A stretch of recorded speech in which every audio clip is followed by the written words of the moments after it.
ओळखीचा गैरफायदा घेत माझ्या मोठमोठ्या लोकांच्या ओळखी आहेत असे सांगून सरकारी तलाठ्याची नोकरी लावतो म्हणत दोघांकडून 4,15,000 रुपयांची फसवणूक केल्याची फिर्याद फौजदार चौडी पोलीस ठाण्यात मंगळवारी दाखल झाली आहे।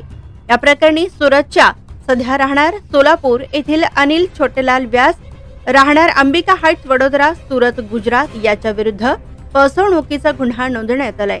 हा प्रकार 1 मे 2023 ते 30 जून 2024 या कालावधीत शेटेनगर लक्ष्मीपेठ परिसरात घडलाय।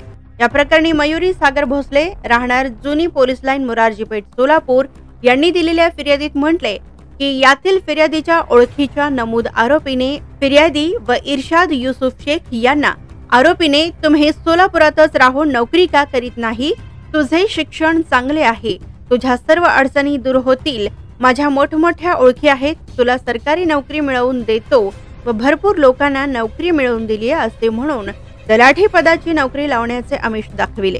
आरोपीने वेळोवेळी फिर्यादीकडून ऑनलाईन व सोने गहाण ठेवलेले 2,80,000 रुपये घेतले तसेच इर्शाद यांच्याकडूनही 2,70,000 रुपये घेतले।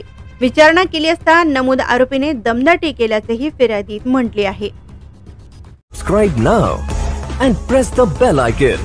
Never miss an update.